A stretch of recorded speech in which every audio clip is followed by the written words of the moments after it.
ou des autres? Non. Il en est ainsi décidé.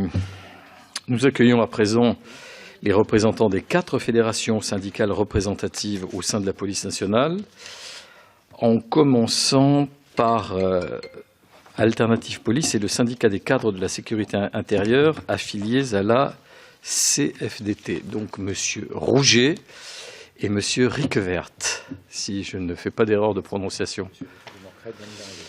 Et Monsieur Jacob et Monsieur Morcret, c'est ça, viennent d'arriver à l'instant. Nous vous souhaitons à tous les 4 la bienvenue devant cette commission. Et nous vous remercions de vous être rendus disponibles pour nous faire part de votre analyse de la situation actuelle des personnels de la police nationale, parce qu'il ne vous aura pas échappé quand même que c'est un sujet d'actualité depuis plusieurs mois maintenant, en particulier sur le plan moral, sur le plan des conditions de travail et des difficultés rencontrées au quotidien dans l'exercice des missions. L'objectif de notre commission d'enquête est en effet de mieux comprendre les causes de ce qui semble être un malaise profond depuis quelques années au sein des forces de sécurité intérieure. Quels sont, selon vous, de manière hiérarchisée, si possible, les principaux problèmes que rencontrent les agents? Est-ce qu'ils font l'objet de mesures efficaces? Et sinon, que peut-on faire pour améliorer la situation?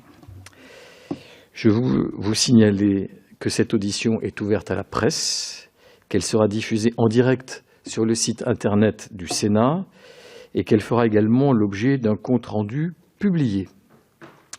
Enfin, je rappelle pour la forme qu'un faux témoignage devant notre commission d'enquête serait passible des peines prévues aux articles 434-13-14-15 du Code pénal. Et je vous invite, chacun d'entre vous, à prêter serment de dire toute la vérité, rien que la vérité. Vous lèverez donc l'un après l'autre la main droite et vous direz « Je le jure ». Nous allons commencer par M. Riquevert, M. Rouget, M. Jacob et M. Morcret. Très bien. Avant de vous laisser donc la parole pour un exposé liminaire assez bref, qui pourra être suivi de questions de la part des membres de la commission d'enquête, je vais tout d'abord passer la parole à mon collègue, le rapporteur François Grosdidier. Merci, Monsieur le Président, Monsieur le rapporteur, Mesdames et Messieurs les sénatrices et sénateurs. Pour vous remettre un peu dans le contexte, mon intervention, parce que c'est important que je vous le précise, Alternative Police est... La formation initiale et quelles sont, selon vous, celles qui peuvent être ensuite préconisées, des choses très précises aussi. Juste un exemple sur la formation, et je laisserai la parole à Denis Jacob ensuite sur... devrait être modernisé. Je laisse la parole de la police nationale, qui représente les grades stagiaires. Il suffit, et des parlementaires sont déjà allés voir ce site, en disant, évidemment, pour des soucis d'économie, il faut regrouper la formation des cadres sur un seul site. Ça coûte très cher, c'est des doublons. Le site de Canécluse devrait être modernisé et faire un site de formation continue, parce que nous n'avons plus de site de formation continue dans la police nationale, pour l'ensemble de la police nationale, à proximité de Paris. Voilà, ça c'est un exemple concret de dysfonctionnement. Des rapports parlementaires ont dit déjà qu'il fallait rassembler ces sites de formation. Rien n'a été fait, parce que vous avez une technostructure qui parfois ne veut pas que les choses bougent, et que vous avez une lutte des classes qui fait que les choses ne bougent pas, alors que c'est évident pour tout le monde. Je laisse la parole à Denis Jacob. Merci, Monsieur le Président, Monsieur le rapporteur, Mesdames et Messieurs les sénatrices et sénateurs. Pour vous remettre un peu dans le contexte, mon intervention, parce que c'est important que je vous le précise, Alternative Police est un nouveau syndicat de la police nationale qui représente les gradés et gardiens adjoints de sécurité. Il a été créé au 1er septembre 2015. Il a été créé justement pour se départir de la pratique syndicale telle qu'elle est faite depuis plusieurs décennies dans la police nationale. On veut revenir aux fondamentaux, la défense du collectif et non pas la pratique de l'individualisme. Vous parliez de cogestion, je ne vais pas aller, monsieur le rapporteur, jusque-là, mais on privilégie plus la défense de l'individualisme à l'intérêt collectif et c'est ce qui fait qu'on a les problèmes aujourd'hui. Nous avons dénoncé dès 2015 tout ce qui s'est fait dans la rue fin 2016, à savoir les conditions de travail, et vous parliez de la formation. On a des outils pour assurer cette formation continue, notamment, et on ne la met pas en pratique. Je vais vous donner un exemple très concret. Par exemple, les fonctionnaires de police ont droit à 2 heures d'activité sportive hebdomadaire. Ça fait des années qu'ils ne peuvent pas la faire. Je ne vais pas parler des séances de tir. Ils n'arrivent même pas à faire leurs 3 séances de tir dans l'année. J'ai saisi le ministre de l'Intérieur de l'époque, de mémoire, je crois que c'était M. Cazeneuve, pour demander à ce qu'il puisse y avoir des conventionnements avec les stands de tir privés, par exemple. D'ailleurs, la gendarmerie a un dispositif actuel qui permet de le faire avec la Fédération française. Pourquoi on ne pourrait pas le faire pour la police nationale ? Non, il y a des conventionnements avec certains stands de tir qui existent, mais ce n'est pas généralisé et ça ne donne pas la capacité à tous les fonctionnaires de police d'assurer leurs 3 tirs obligatoires, leurs 3 séances de tir obligatoires dans l'année. Donc ça, c'est véritablement du concret. Donc on a des dispositifs qui existent. La question précise, aujourd'hui à votre connaissance, tous les policiers ne font pas les 3 séances de tir qui sont exigées. Non, ils ne font pas toutes les 3 séances de tir annuelles. À défaut, en cas d'utilisation des armes, lorsque les magistrats vérifient... Ça a été un problème qui a été mis en avant, je crois, l'année dernière ou en 2016, quand on a eu un problème avec un de nos collègues, où il avait été établi que les séances de tir n'avaient pas été réalisées. Ce n'est pas de son fait, c'est qu'on n'a pas la capacité aujourd'hui de le mettre en pratique dans la police nationale parce qu'on n'a pas les moyens immobiliers pour le faire, notamment dans les stands de tir. Donc peut-être un conventionnement avec des stands de tir privés permettrait peut-être d'améliorer la rapidité des séances de tir pour l'ensemble des agents. Sur les conditions de travail, donc à moins que tu voulais peut-être reprendre, il y a beaucoup à dire et je sais que le temps est compté, donc effectivement on vous fera passer nos contributions. Sachez que Alternative Police avait déjà saisi les candidats républicains à l'élection présidentielle, dont M. Macron, l'ensemble des parlementaires. Je pense que vous avez dû recevoir nos publications en matière d'investigation et de renseignement avec la simplification de la procédure par une oralisation complète. Aujourd'hui, on en est loin dans les propositions qui sont faites. Donc ça, si on veut véritablement soulager le travail des enquêteurs, il faut aller jusqu'au bout de la démarche, à savoir qu'aujourd'hui, ils passent leurs 2/3 de leur temps à faire de la paperasse plutôt qu'à faire un véritable travail d'enquête sur le terrain. Donc ça, c'est très important. Au niveau des conditions de travail des policiers ont tenu, et c'est ce que les mouvements de policiers en colère ont démontré en 2016, et c'est ce que nous on disait depuis 2015, l'immobilier. On a passé plusieurs décennies à répondre aux colères policières qui se sont succédées par des mesures purement salariales et indemnitaires. C'est bien, c'est important, bien évidemment, le pouvoir d'achat, la revalorisation salariale, bien évidemment, qui ne pourrait pas dire que c'est important et qu'on en a besoin. Mais ça ne fait pas tout. Les conditions de travail, c'est l'exercice des missions au quotidien sur le terrain et c'est travailler dans de bonnes conditions. Et de bonnes conditions, c'est avoir des commissariats agréables à vivre, tant pour les policiers que pour l'accueil du public. Or, depuis des décennies, on n'a fait aucune anticipation immobilière sur ce qui doit être rénové, sur ce qui doit être construit. Et à chaque fois qu'on a eu des soucis, eh bien, c'est un peu l'emplâtre sur une jambe de bois. On fait dans l'urgence et puis on règle rien. Donc, il faudrait véritablement, et c'est ce que j'ai déjà proposé, faire un audit national sur l'état des commissariats, qu'on sache quels sont les commissariats qui présentent des situations graves qui nécessitent une intervention rapide de l'État. Je vais vous donner un exemple qui va parler à tout le monde parce qu'on en a tous entendu parler, le commissariat de Coulommiers.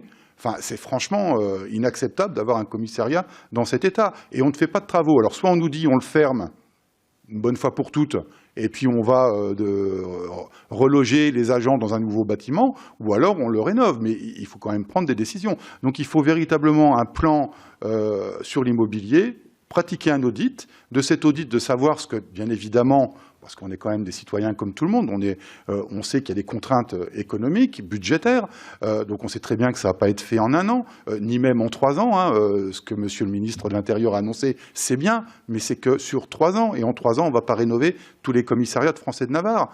Donc il faut faire un audit, établir ce qui va pas, combien ça va coûter, et puis en fonction du coût que ça va générer, eh bien peut-être faire une loi de programmation sur 5 ans, 10 ans, enfin qu'on ait un calendrier de ce qui va être fait en matière immobilière dans la police nationale, avoir un réel objectif et une visibilité sur ce que va être la police nationale dans 10 ou 15 ans. Aujourd'hui, on ne l'a pas.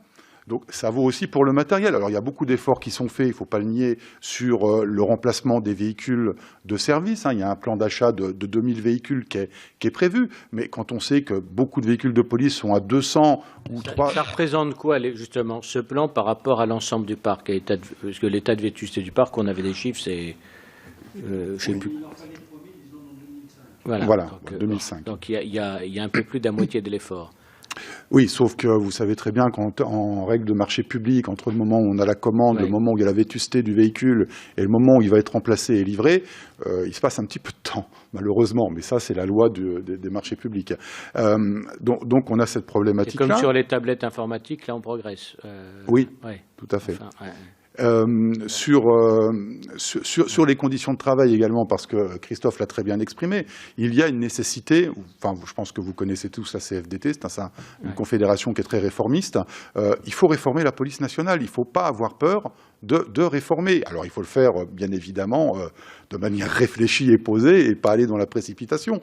Mais nos collègues aujourd'hui attendent beaucoup de l'État parce qu'on a des outils qui ont été créés en 2016, qui ont été validés par les syndicats de police dans ce qu'on appelle le comité technique de réseau de la Direction générale de la police nationale, des outils qui permettent à la fois d'améliorer l'opérationnalité et l'efficience de la police nationale et à la fois l'amélioration des conditions de travail des policiers. Seulement, on ne les met pas en application. C'est quoi ces outils? Alors, vous en avez une qui est très importante, c'est la réforme territoriale de la sécurité publique. On pourrait avoir communication justement de toutes les...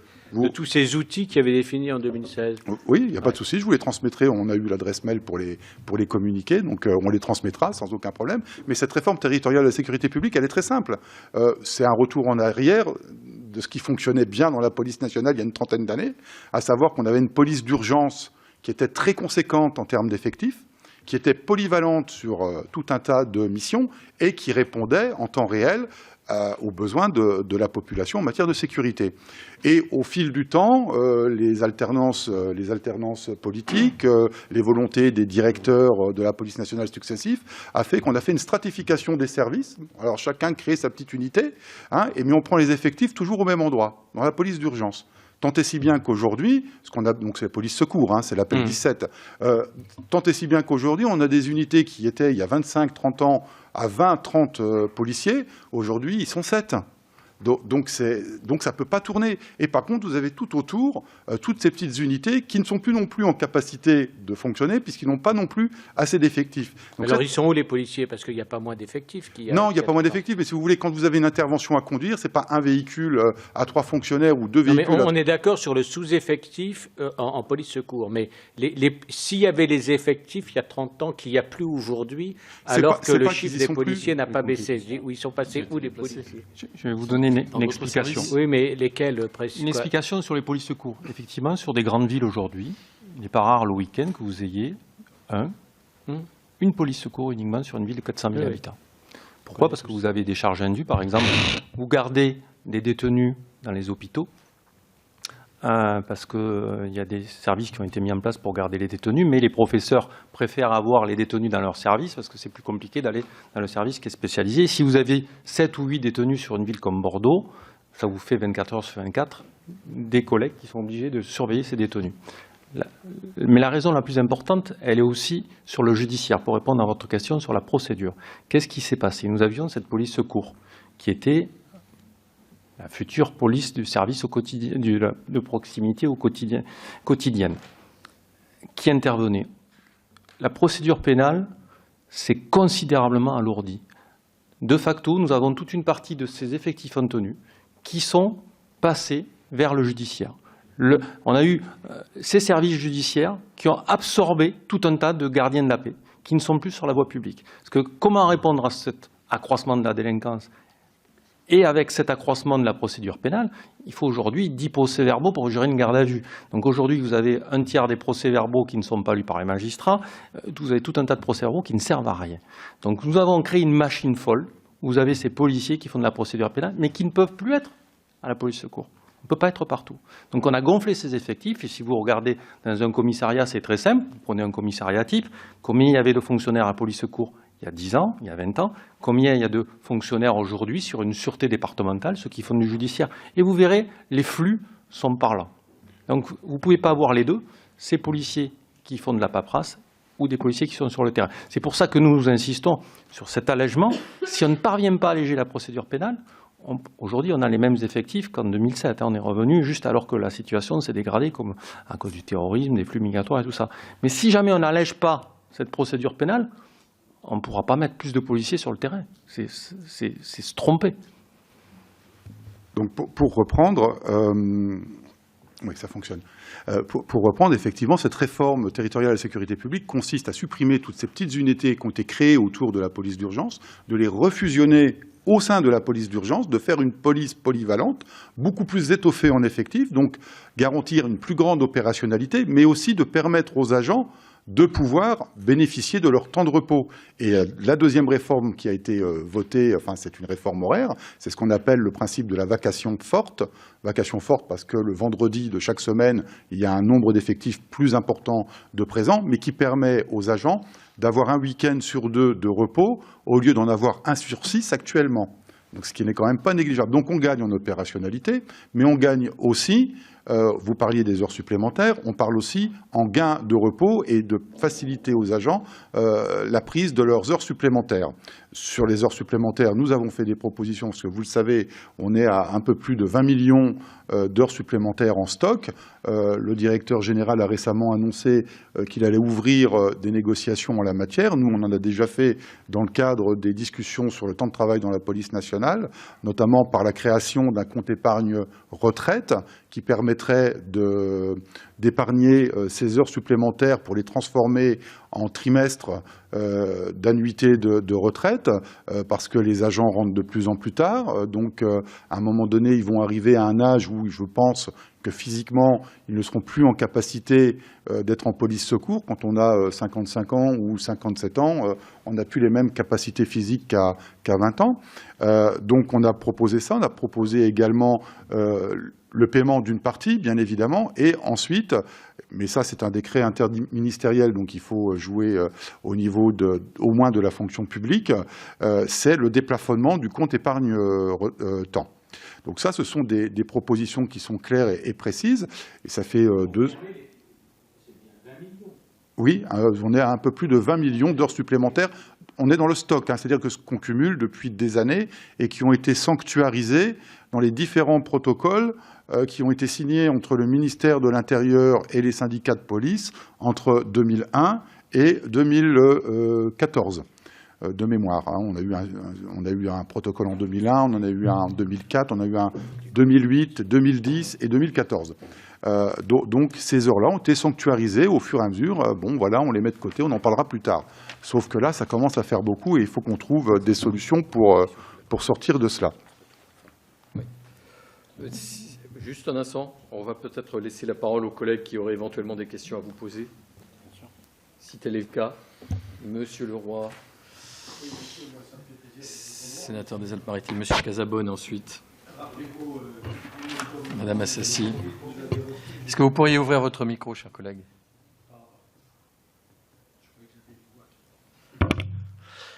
Je vous avais reçu dans le cadre du projet de loi de finances sur 2018 et je vous avais reçu globalement, tous les syndicats en même temps.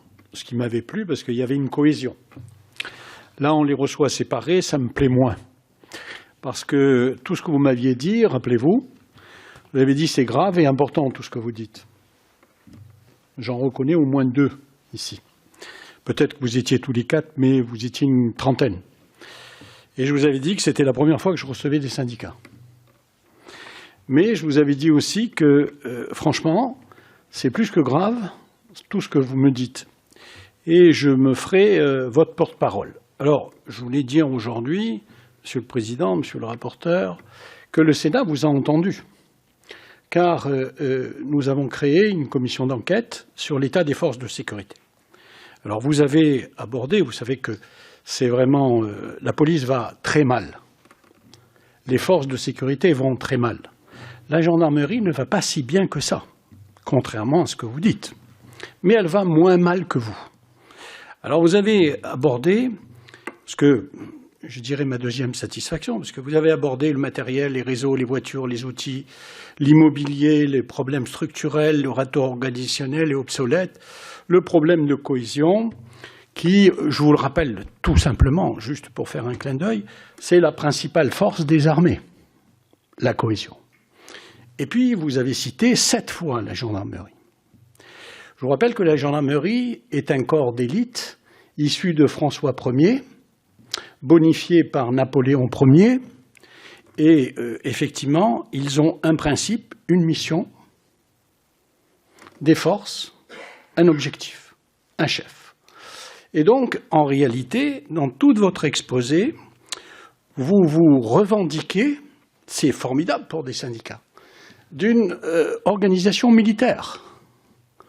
Et dans ce que vous dites en filigrane, si la police était organisée comme la gendarmerie, elle irait mieux et elle marcherait mieux. C'est fabuleux. Ah, moi, je suis... vous me comblez. Alors moi, je vais reprendre juste, Monsieur le Président, je vais pas être... Oui, parce que... Et ils ont raison. Et ils ont raison.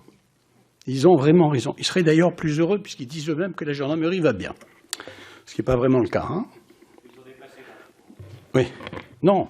Non, mais l'organisation. Alors moi, je vais reprendre ce qu'a abordé le rapporteur, Monsieur le Président, avec votre autorisation, de nous faire des propositions par écrit. Car les paroles s'envolent. Seuls les écrits restent.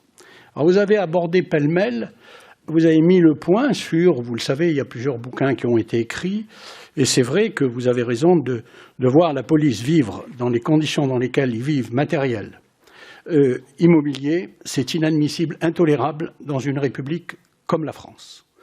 Et donc, moi, je vais vous demander, si le président l'accorde, puisque c'est le président qui préside, de nous faire véritablement, concrètement, des propositions écrites dans tous les domaines que vous avez développés. Et je sais que vous le savez le faire. L'autre fois, quand vous étiez tous les syndicats, vous avez abordé tous les sujets. Vous voyez que ça a apporté, puisque le Sénat vous a entendu. Et c'est vrai qu'une commission d'enquête, comme je vous l'avais dit, je serai le rapporteur, mais je n'étais pas le seul, parce que tous les sénateurs ont été très sensibles, effectivement, à cette situation dramatique que vivent les forces de sécurité. Et je terminerai par ça, parce que si vous acceptez, Monsieur le Président, ils n'ont pas à me répondre, puisqu'ils vont tout faire par écrit. On va leur demander, oui, une production écrite. Attends. Mais oui, je sais, nous avons encore plusieurs questions, mais je regarde aussi l'heure qui tourne. Je termine en vous disant que ce n'est pas une réforme complète que vous demandez, c'est une révolution. Étant français révolutionnaire, et vous avez 100 fois raison. Voilà. Alors, Monsieur Casabonne, ensuite, si vous était possible de... ça va être très, très court. Je partage tout à fait votre sentiment par rapport à la surcharge de la procédure pénale. Je l'évoquais encore hier. C'est vrai que je l'ai souvent entendu de la part des policiers. J'ai une question sur un sujet. J'ai eu l'occasion de discuter avec 2 directeurs départementaux sur les effectifs au passage de 35 heures et avec la nouvelle circulaire européenne où les effectifs avaient été effectivement augmentés. Mais dans les 2 cas, en réalité, ça n'a pas correspondu à une augmentation compte tenu des décisions qui étaient prises. 35 heures d'un côté et circulaire européenne sur temps de travail. Et enfin, est-ce que vous n'avez pas l'impression d'être surchargé de tâches pas forcément utiles maintenant quand tout est en contravention entre la crotte du chien, le client des prostituées voilà. Est-ce que ce ne sont pas des charges que nous vous imposons, nous, au travers des textes? On va peut-être prendre toutes les questions. Alors, il y avait ensuite Madame Assassi, puis Madame Galli et Monsieur Sol. Peut-être la plus révolutionnaire dans cet hémicycle ce matin. Je voudrais vous remercier, messieurs, pour ce que vous avez dit, parce que la succession de problèmes que vous avez soulevés, à l'évidence, montre que vous êtes très proche des hommes et des femmes qui exercent ce métier de policier. Moi, je suis très attachée aux organisations syndicales parce que je pense qu'elles sont un des piliers d'une démocratie. Cela dit, je l'ai déjà évoqué hier, il semblerait qu'il y ait un désaveu aujourd'hui entre les policiers et des organisations syndicales. Je précise bien des organisations syndicales. je suppose que vous ressentez cela, et j'aimerais, si on a le temps, que vous puissiez nous dire justement ce ressenti.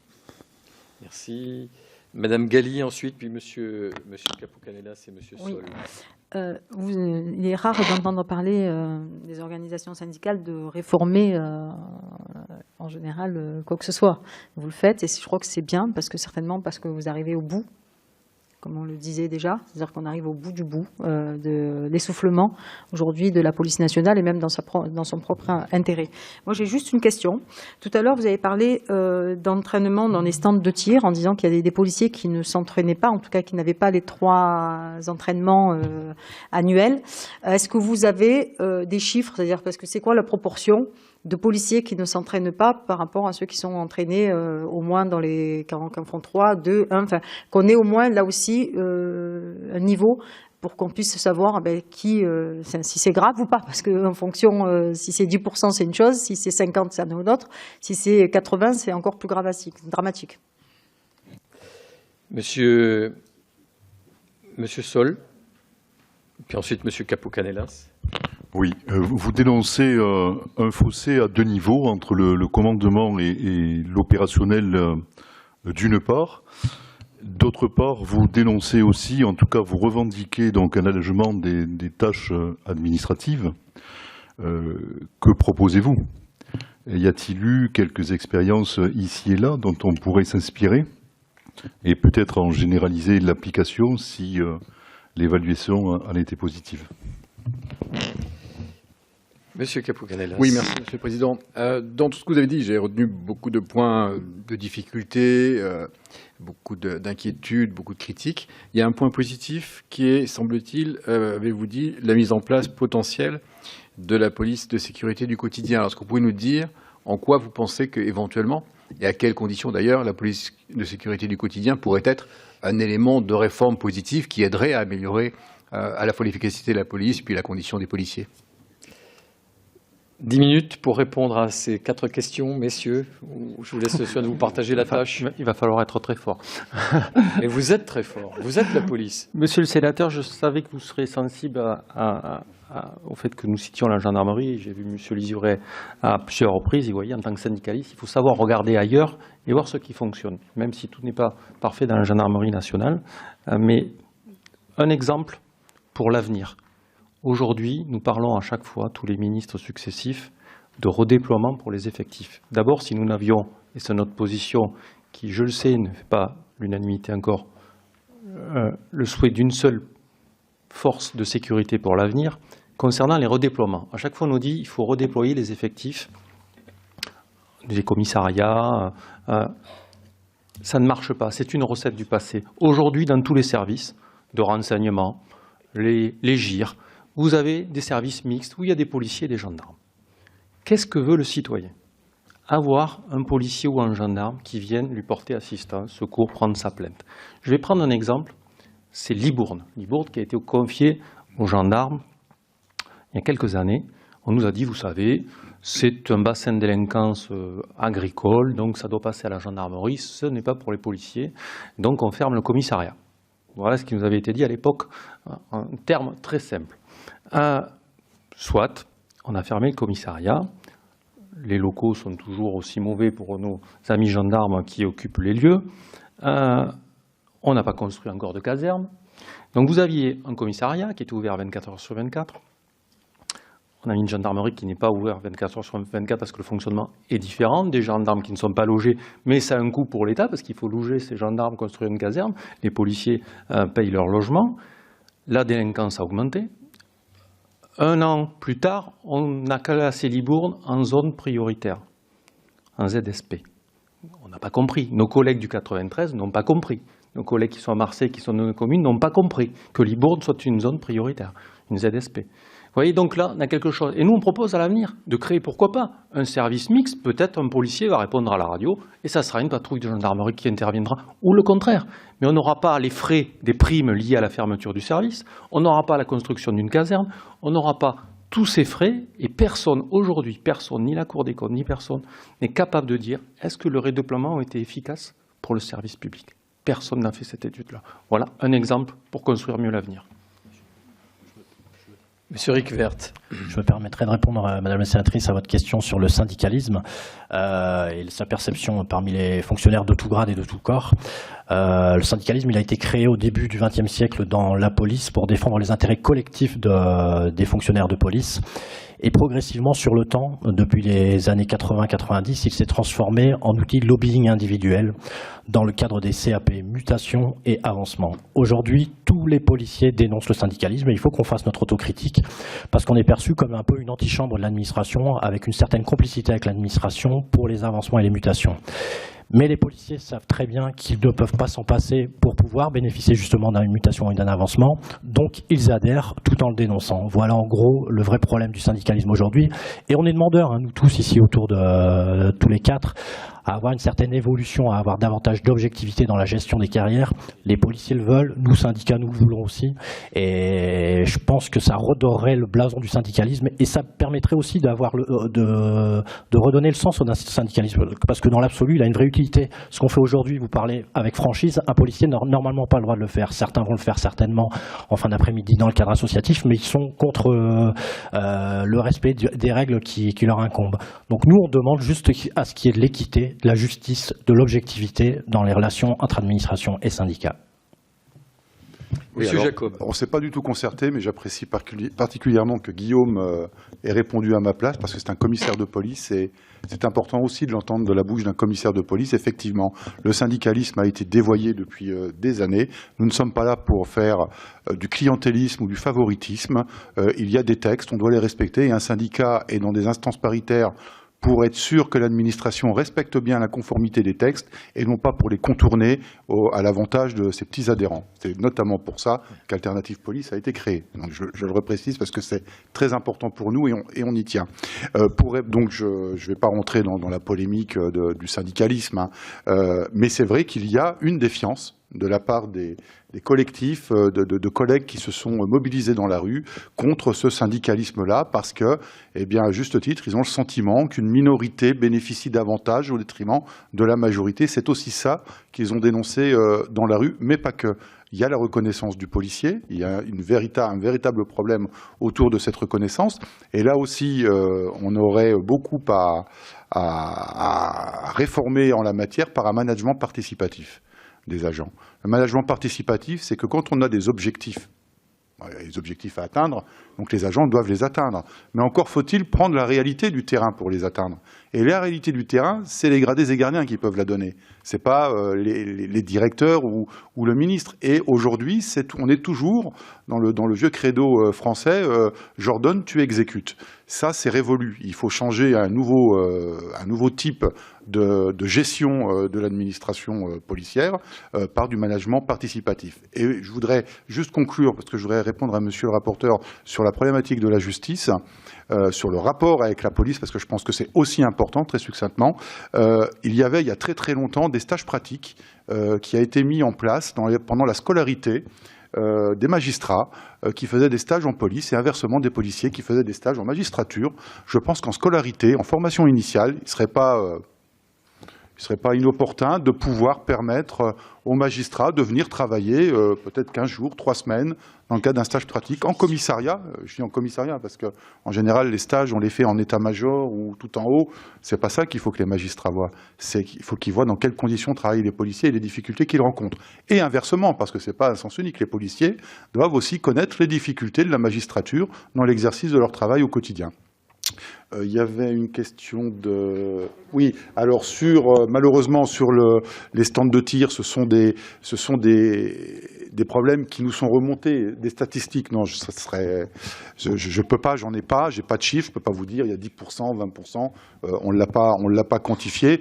On réagit au coup par coup en fonction des problèmes que l'on rencontre et à ce moment-là, on saisit les autorités pour que les policiers qui se trouvent dans une situation non réglementaire par rapport à leur séance de tir, ça soit régularisé au plus vite. Sur le temps de travail, c'est un problème dans la police nationale, mais les gouvernements successifs ont refilé le bébé au suivant. Les textes européens prévoient des périodes de repos de 11 heures et de 35 heures. Comment expliquer, et beaucoup de ministres sont allés sur les plateaux pour le dire, que les policiers étaient investis, que les policiers étaient fatigués, et qu'on ne tolère pas qu'ils puissent avoir 11 heures de repos entre 2 vacations alors qu'ils sont armés. Cette règle est en application dans la gendarmerie depuis 2016. Elle ne l'est toujours pas aujourd'hui dans la police nationale.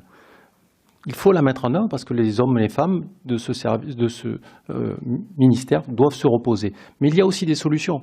Je repassais tout à l'heure aux horaires d'ouverture. Aujourd'hui, une gendarmerie, je reprends encore un exemple de la gendarmerie, elle n'est pas ouverte 24 heures sur 24, elle a un système qui permet d'avoir une permanence. Aujourd'hui, on a des petits commissariats qui sont parfois ouverts 24 heures sur 24. Mais pourquoi ne pas changer la donne? Pourquoi sur les mêmes zones, les mêmes bassins de délinquance, gendarmerie ou police, on n'aurait pas les mêmes systèmes d'ouverture? Est-ce que ça choque personne, quelqu'un aujourd'hui, qu'une gendarmerie ferme ses services, et il y a une astreinte après départementale, dans des petits services? Ça ne choque personne. On pourrait le faire dans des petits commissariats. Et là, effectivement, vous avez besoin de moins d'effectifs et vous avez plus de présence sur le terrain. Mais ça, c'est aussi être révolutionnaire que de proposer cela.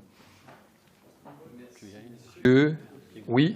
Monsieur Morcrette. Alors sur la police de sécurité du quotidien, donc je tiens tout d'abord à dire que nous avons travaillé avec notre confédération, la CFDT, notamment avec des chercheurs du CESDIP, donc Monsieur Jacques de Maillard, pour pas le nommer. On a travaillé aussi avec le Forum européen sur la sécurité urbaine, que vous connaissez très certainement, Monsieur Grosdidier. Donc les problèmes qui font que la police de proximité n'a pas fonctionné sont parfaitement identifiés. Donc on a voulu le déployer le concept de façon uniforme et trop rapide sur tout le territoire sans avoir d'effectifs ni de moyens suffisants. Ça s'est accompagné aussi par un engorgement des services judiciaires. On a fait remonter des tas de faits constatés qui n'étaient pas avant enregistrés sous forme judiciaire, qui étaient pris sous forme de main courante. C'est traduit par un engorgement de ces services, par donc pas une hausse de la délinquance, mais une hausse des faits constatés. Donc cet engorgement a créé donc une baisse du taux d'élucidation des faits de 4 points, ce qui est très significatif. Donc nous on a posé avec le CSI et nos collègues de la police municipale de la CFDT les prérequis pour la mise en place de la PSQ. Donc c'est d'abord l'allègement de la procédure pénale, donc on ne va pas revenir dessus. C'est aussi nettoyer donc les cités des têtes de réseau en matière de trafic de stupéfiants notamment. Et là-dessus, j'avoue avoir quelques appréhensions puisque donc Monsieur le ministre de l'Intérieur demain fera part du lancement de la PSQ. Il y a a priori quelques sites cibles où on s'apprête à la mettre en place sans s'être assuré de la mise en place de ce préalable. Donc c'est éradiquer les noyaux durs de délinquance.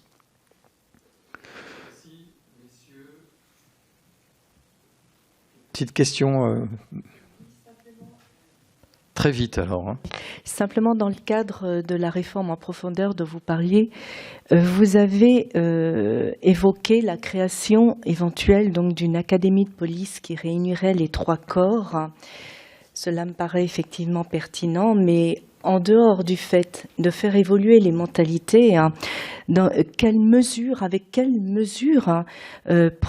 pensez-vous que cela puisse se mettre en œuvre concrètement? Merci. Très très vite, parce qu'on a déjà débordé. Non, mais très importante, parce que ce sont des syndicalistes. Là aussi, je l'ai déjà posé hier, donc le ministre va faire des annonces sur la PSQ demain, mais hier, ou avant-hier soir plus exactement, il a fait des annonces aussi sur le fait que des missions de la police nationale seraient transférées à des sociétés privées de sécurité. Je voulais avoir votre sentiment sur ce sujet. Qui prend la parole? Monsieur Rouget, Monsieur Jacob. Pour l'académie de police, nous y sommes favorables depuis des années. Et il y a un projet qui avait échoué, c'était à Bordeaux. On devait faire une école des cadres avec l'école des magistrats à côté, sur le même terrain. Vous voyez, nous étions précurseurs. Ça ne s'est pas fait à l'époque. Madame Alliot-Marie, pour diverses raisons. On voit bien aujourd'hui que nous aurions été précurseurs si nous l'avions fait comme c'était préconisé. Le fait que nous ayons une école où les cadres se retrouvent ensemble, où nos collègues gradés et gardiens se retrouvent, ça permet de connaître les mêmes formations, de connaître le même creuset qui va permettre ensuite de travailler toute une carrière ensemble.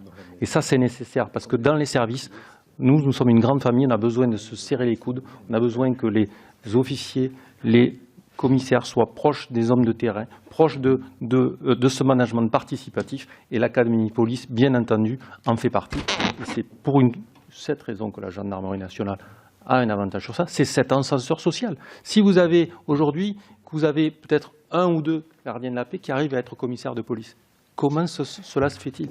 Ce n'est pas le cas dans la gendarmerie nationale. Ça a créé un autre lien, que vous avez des gens qui peuvent espérer un jour prendre du commandement. Très bien.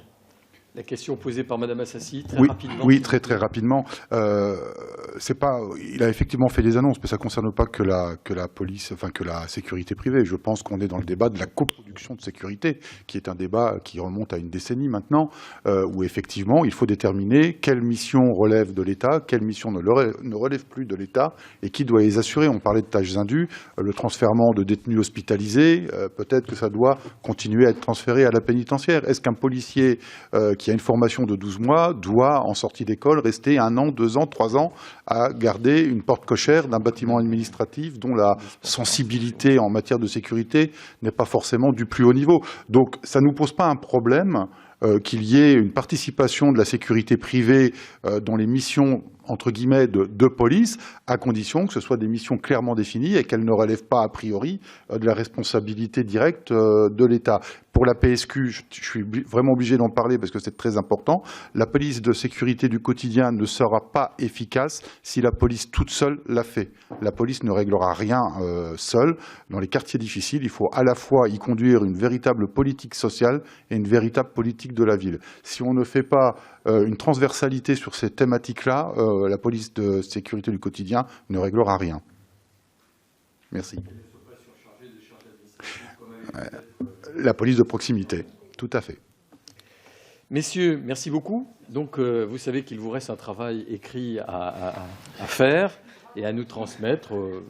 Il y a un point dans un délai raisonnable, on va dire. Monsieur le Président, dans l'écrit, parce qu'on n'a pas eu le temps d'en parler, si vous pouvez nous parler du logement, vous ne serez pas logé comme les gendarmes, mais la question du logement qui crée des situations individuelles inextricables, quels sont l'état des lieux et vos propositions, ça nous intéresse aussi. Merci beaucoup. Merci.